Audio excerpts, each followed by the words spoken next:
Hello everyone. Daily current affair series में आज हम लोग देखेंगे 13 से 15 जून 2024 के करंट अफेयर। तो आते हैं आज के पहले करंट अफेयर पे। आयुष पर पहला विशेष अखिल भारतीय सर्वेक्षण किसके द्वारा आयोजित किया गया था? आपके पास ऑप्शन है NSSO, ऑप्शन बी है नीति आयोग, ऑप्शन सी है ICMR, ऑप्शन डी है इनमें से कोई भी नहीं। सही आंसर यहाँ पे क्या होगा? ऑप्शन है आपका यहाँ पे सही आंसर होगा NSSO। आयुष पर पहला विशेष अखिल भारतीय सर्वेक्षण किसके द्वारा आयोजित किया गया था? तो ऑप्शन है आपका यहाँ पे सही आंसर होगा NSSO के द्वारा। और NSSO का मतलब क्या हुआ? National sample survey office. और इसमें डाटा कलेक्ट किया गया है जुलाई 2022 से लेके जून 2023 तक का।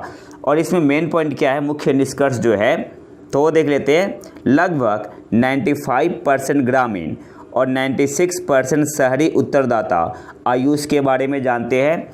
लगभग 85% ग्रामीण और 86% शहरी परिवारों में कम से कम एक सदस्य औषधीय पौधों, घरेलू उपचार, स्थानीय स्वास्थ्य परंपरा या लोक चिकित्सा के बारे में जानते हैं। अगला पॉइंट है हमारा, पिछले 365 दिनों में लगभग 46% ग्रामीण और 53% शहरी व्यक्तियों ने बीमारियों की रोकथाम या उपचार के लिए आयुष का उपयोग किया है। तो एक की फाइंडिंग है। अगले क्वेश्चन पे आते हैं। कौन सा देश नाइट्रस ऑक्साइड का दूसरा सबसे बड़ा उत्सर्जक है? आपके पास ऑप्शन है चीन, ऑप्शन बी है नेपाल, ऑप्शन सी है भारत, ऑप्शन डी ऑस्ट्रेलिया। सही आंसर यहाँ पे क्या होगा? नाइट्रस ऑक्साइड आपका क्या है? ग्रीन हाउस गैस है। तो ऑप्शन सी आपका यहाँ पे सही आंसर होगा भारत। कौन सा देश नाइट्रस ऑक्साइड का दूसरा सबसे बड़ा इमिटर उत्सर्जक है? तो ऑप्शन सी आपका यहाँ पे सही आंसर होगा भारत। टॉप पे कौन है? टॉप पे है चाइना। टॉप पे है आपका चाइना, चाइना के बाद है भारत और भारत के बाद है USA अमेरिका। तो टॉप 10 में जो कंट्री है तो टॉप पे है चाइना 16.7%, इंडिया का है लगभग 11%, अप्रॉक्स 11%, 10.9% है। फिर आपका US है, फिर ब्राज़ील, फिर रसिया, फिर पाकिस्तान, इसके बाद ऑस्ट्रेलिया, फिर इंडोनेशिया, फिर टर्की, फिर कनाडा। तो हमारे लिए जो सबसे इम्पोर्टेंट पॉइंट है वो क्या याद रखना है हमें? टॉप पे चाइना है और दूसरा सबसे बड़ा उत्सर्जक नाइट्रस ऑक्साइड का कौन है? इंडिया है। नाइट्रस ऑक्साइड जो है आपका वो क्या है? तीसरा most significant green house gas है। किसके बाद? कार्बन डाइऑक्साइड और मीथेन के बाद। अगले क्वेश्चन पे आते हैं। 18वीं लोकसभा का पहला सत्र कब से कब तक आयोजित होगा? आपके पास ऑप्शन है 24 जून से 3 जुलाई 2024 तक, ऑप्शन बी है 15 जून से 1 जुलाई 2024 तक, ऑप्शन सी है 14 जून से 3 जुलाई 2024 तक, ऑप्शन डी है इनमें से कोई भी नहीं। सही आंसर यहाँ पे होगा ऑप्शन ए 24 जून से 3 जुलाई 2024 तक। 18वीं लोकसभा का पहला सत्र कब से कब तक आयोजित होगा? तो ऑप्शन ए आपका यहाँ पे सही आंसर होगा 24 जून से 3 जुलाई 2024 तक। अगले क्वेश्चन पे आते हैं। हाल ही में भारत में कौन से पक्षी अभयारण्य को रामसर स्थलों में जोड़ा गया है? आपके पास ऑप्शन है नागी पक्षी अभयारण्य, ऑप्शन बी है नकटी पक्षी अभयारण्य, ऑप्शन सी है both A and B, option D है नीदर ए नॉर बी। सही आंसर यहाँ पे क्या होगा? तो ऑप्शन सी आपका यहाँ पे सही आंसर होगा बोथ ए एंड बी। हाल ही में भारत में कौन से पक्षी अभयारण्य को रामसर स्थलों में जोड़ा गया है? तो नागा पक्षी अभयारण्य और नकटी पक्षी अभयारण्य दोनों बिहार से है।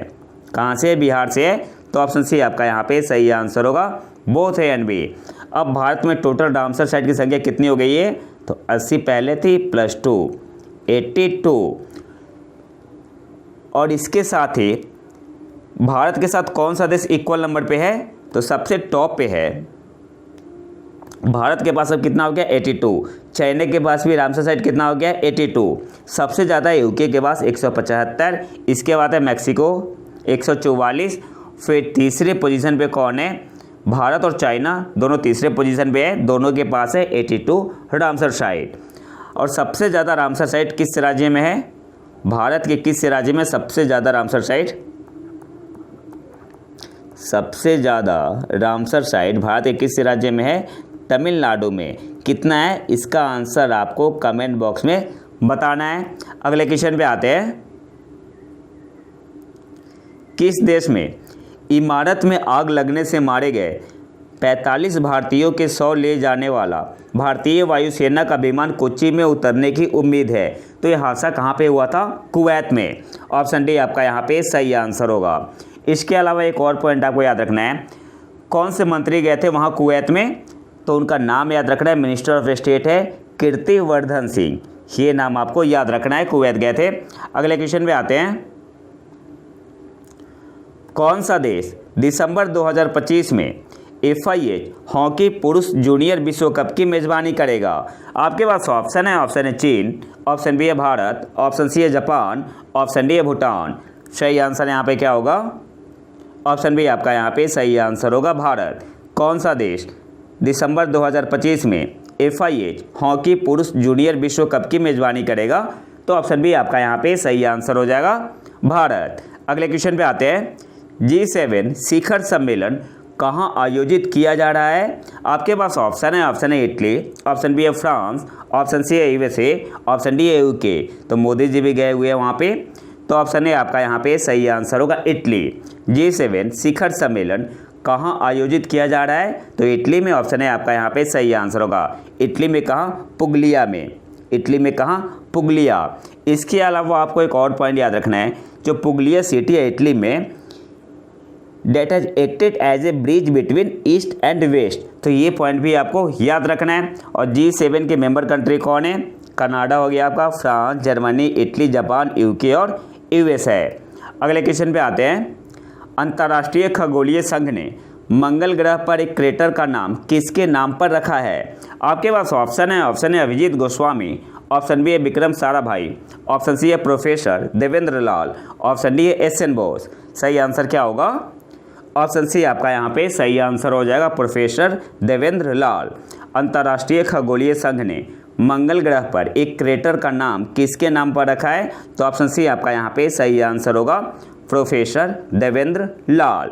अब थोड़ा डिटेल में देख लेते हैं। मंगल की सतह पर हाल ही में खोजे गए तीन क्रेटर का नाम प्रसिद्ध कॉस्मिक किरण भौतिकी विज्ञानी स्वर्गीय देवेंद्र लाल और उत्तरी भारत के मुर्सान और हिल्सा शहरों के नाम पर रखा गया है। तो मंगल की सतह पर तीन क्रेटर खोजे गए हैं, जिनमें एक तो नाम रखा गया है प्रोफेसर देवेंद्र लाल के नाम पे और दो रखा गया है उत्तरी भारत के शहरों के नाम पे। एक है आपका मुर्सान और दूसरा है हिल्सा। मुर्सान आपका है यूपी में और हिल्सा कहाँ पे है? हिल्सा है आपका बिहार में। अगले क्वेश्चन पे आते हैं। संयुक्त राष्ट्र ने किस वर्ष को क्वांटम विज्ञान और प्रौद्योगिकी का अंतर्राष्ट्रीय वर्ष नामित किया है? आपके पास ऑप्शन है, ऑप्शन है 2027, ऑप्शन बी है 2025, ऑप्शन सी है 2026, ऑप्शन डी है 2028। सही आंसर यहाँ पे क्या होगा? ऑप्शन बी आपका यहाँ पे सही आंसर हो जाएगा 2025। संयुक्त राष्ट्र ने किस वर्ष को क्वांटम विज्ञान और प्रौद्योगिकी का अंतर्राष्ट्रीय वर्ष नामित किया है? तो ऑप्शन बी आपका यहाँ पे सही आंसर हो जाएगा 2025 को। अगले क्वेश्चन पे आते हैं। हाल ही में कंटेनर पोर्ट प्रदर्शन सूचकांक किसके द्वारा जारी किया गया? आपके पास ऑप्शन है, ऑप्शन है World Economic Forum, option B है WTO, ऑप्शन सी है यूनेस्को, ऑप्शन डी है वर्ल्ड बैंक। सही आंसर यहाँ पे क्या होगा? ऑप्शन डी आपका यहाँ पे सही आंसर हो जाएगा वर्ल्ड बैंक। हाल ही में कंटेनर पोर्ट प्रदर्शन सूचकांक किसके द्वारा जारी किया गया? 2023 का आया हुआ है, ये भी याद रखना है आपको, 2023 का। तो ऑप्शन डी आपका यहाँ पे सही आंसर होगा वर्ल्ड बैंक। अब यहाँ से कुछ इंपॉर्टेंट पॉइंट देख लेते हैं। सबसे पहले जो आपका इंडेक्स आया हुआ था कंटेनर पोर्ट परफॉर्मेंस इंडेक्स, किसने दिया 2023 का?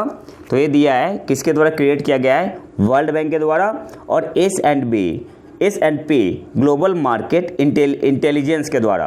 तो सबसे पहले ये पॉइंट आपको याद रखना है। इसके अलावा जो एग्जाम पॉइंट ऑफ व्यू से इम्पोर्टेंट है, इसमें भारत का एक पोर्ट है जिसने इंटर किया है टॉप 20 में। कौन सा पोर्ट है? विशाखापत्तनम पोर्ट। ये बात हो रही है ओवरऑल रैंक की, ठीक है, ये आपकी बात हो रही है ओवरऑल रैंक की बात हो रही है। तो विशाखापत्तनम की इसमें रैंक है, जो कंटेनर पोर्ट परफॉर्मेंस इंडेक्स 2023 है, विशाखापत्तनम के रैंक है, विशाखापत्तनम पोर्ट की रैंक है 19, ठीक है, 19th पोजीशन है। मुंद्रा पोर्ट 27 पे है।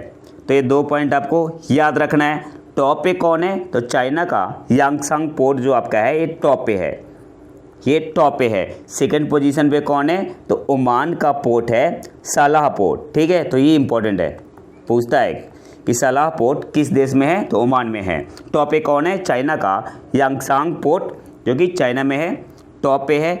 इसके अलावा अगर हम बात करेंगे रीजनल CPPI की, regional container port performance index, तो इस केस में यहाँ पे आपको डिफरेंस समझना होगा। जब हम लोग regional container port performance index की बात करेंगे, जिसमें आपका इंक्लूड है अगर वेस्ट, सेंट्रल और साउथ एशिया की बात करें, जिसमें कवर होता है सऊदी अरबिया से बांग्लादेश तक, तो इसमें विशाखापत्तनम की रैंक है 18 और मुंद्रा पोर्ट की रैंक है 22। ठीक है, तो ये इंपॉर्टेंट पॉइंट याद रखना आपको। इसके अलावा बाकी यहाँ पे यही सारे इंपॉर्टेंट पॉइंट हैं। बाकी यहाँ पे कुछ इंपॉर्टेंट, जैसे कोचिन पोर्ट है 63 पे, हजीरा 68 पे, ये इतने इंपॉर्टेंट नहीं है। आपको बस इंपॉर्टेंट क्या है यहाँ पे याद रखना, विशाखापत्तनम की रैंक है 19, मुंद्रा पोर्ट 27, टॉप पे है चाइना का यांगसांग पोर्ट, दूसरे स्थान पे ओमान का पोर्ट है सालाह पोर्ट।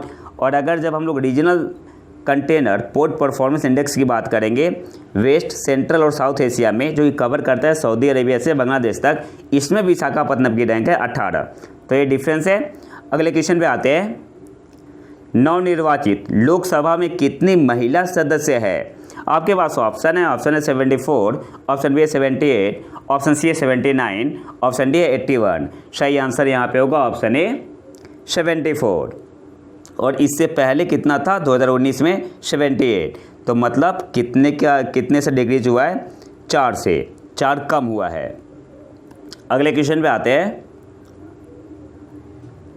पिछले सप्ताह तमिलनाडु के अराकोनम में नौसेना वायु स्टेशन INS राजाली में आयोजित पासिंग आउट परेड के दौरान भारतीय नौसेना की पहली महिला हेलीकॉप्टर पायलट कौन बनी है? सिंपली आपसे ये पूछ रहा है क्वेश्चन में कि भारतीय नौसेना की पहली महिला हेलीकॉप्टर पायलट कौन बनी? आपके पास ऑप्शन है, option A Geetika Sahni, option B है सुनीता मालवंकर, ऑप्शन सी है Anamika B Rajeev, option D है इनमें से कोई भी नहीं। सही आंसर यहाँ पे क्या होगा? ऑप्शन सी आपका यहाँ पे सही आंसर होगा, अनामिका बी राजीव। भारतीय नौसेना की पहली महिला हेलीकॉप्टर पायलट कौन बनी? तो ऑप्शन सी आपका यहाँ पे सही आंसर होगा, अनामिका बी राजीव। अगले क्वेश्चन पे आते हैं। मल्टी ड्रग प्रतिरोधी रोग जनकों पर शोध करने के लिए नासा भारत में किस IIT के साथ सहयोग कर रहा है? आपके पास ऑप्शन है, ऑप्शन है IIT Guwahati, option B IIT Madras, option C IIT Gandhinagar, option D none of these, इनमें से कोई भी नहीं। So the correct answer will be option B IIT Madras. Multi drug प्रतिरोधी रोग जनकों पर शोध करने के लिए नासा भारत में किस IIT के साथ सहयोग कर रहा है? तो ऑप्शन बी आपका यहाँ पे सही आंसर होगा, IIT मद्रास के साथ। तो नासा और IIT ने एक बैक्टीरिया खोजा है सुपरबग, जो कि जो सुनीता विलियम्स गई हुई है ISS पे, इंटरनेशनल स्पेस स्टेशन पे, तो कुछ हेल्थ कंसर्न है। और उस बैक्टीरिया का नाम क्या है जो इन्होंने आइडेंटिफाई किया है? नासा का जो जेट प्रोपल्सन लेबोरेटरी है JPL और IIT मद्रास ने, तो इन्होंने एक सुपरबग डिस्कवर किया है बैक्टीरिया, जिसका नाम है एंटेरोबैक्टर बुकेनडेंसिस। तो ये नाम आपको याद रखना है, ये इंपॉर्टेंट है नाम। क्या नाम है उस बैक्टीरिया का, सुपरबग का? एंटेरोबैक्टर बुकेनडेंसिस। अगले क्वेश्चन पे आते हैं। पुरुष एकल वर्ग में फ्रेंच ओपन 2024 का खिताब किसने जीता? आपके पास ऑप्शन है, option A Carlos Alcaraz, option B है अलेक्जेंडर जेवडेव, ऑप्शन सी है जैनिक सिनर, ऑप्शन डी है नन ऑफ दीज, इनमें से कोई भी नहीं। सही आंसर क्या होगा? ऑप्शन ए आपका यहाँ पे सही आंसर होगा, कार्लोस अल्कराज। इन्होंने हराया किसे? तो इन्होंने हराया अलेक्जेंडर जेवडेव को। और जो कार्लोस अल्कराज है किस देश के? स्पेन के हैं। अलेक्जेंडर जेवडेव जर्मनी के हैं। इसके अलावा और कुछ इंपॉर्टेंट पॉइंट देख लेते हैं। 21 वर्षीय अल्कराज ओपन युग में तीनों सतहों पर ग्रैंड स्लैम खिताब जीतने वाले सबसे कम उम्र के व्यक्ति बन गए। इसका मतलब क्या हुआ कि 21 साल में US ओपन 2024 जीता था इन्होंने, विंबलडन 2023 जीता और फ्रेंच ओपन 2024 जीता। कितना एज है उनका? 21 ईयर ओल्ड है। इसके अलावा महिला एकल में किसने जीता फ्रेंच ओपन 2024 का फाइनल? तो ईगा स्विएटेक। कौन से देश से है? पोलैंड से है। अगले क्वेश्चन पे आते हैं।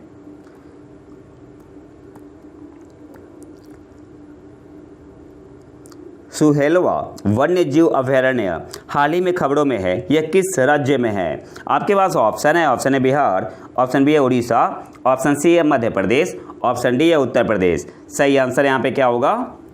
सुहेलवा वन्य जीव अभयारण्य ये आपका कहाँ पे है? उत्तर प्रदेश में है। ऑप्शन डी आपका यहाँ पे सही आंसर होगा। अच्छा, ये न्यूज़ में क्यों है? तो उत्तर प्रदेश में जल्द ही सुहेलवा वन्य जीव अभयारण्य में एक नया बाघ अभयारण्य स्थापित किया जाएगा और एक कौन से नंबर का बनेगा? ये आपका 5वां टाइगर रिजर्व होगा। पाँचवा टाइगर रिजर्व होगा यूपी का।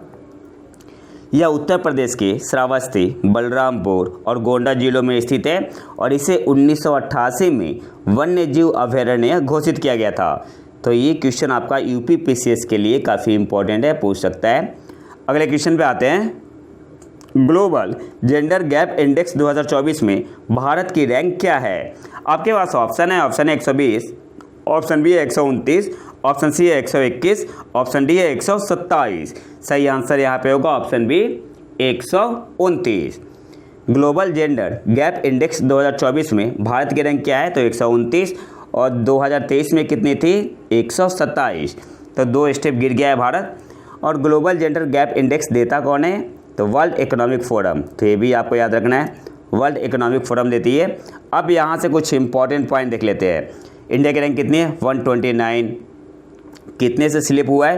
तो 2 पोजीशन स्लिप हुआ है, ये भी आपको याद रखना है। टॉप पे कौन है? टॉप पे है आइसलैंड। टॉप पे कौन है? टॉप पे है आइसलैंड।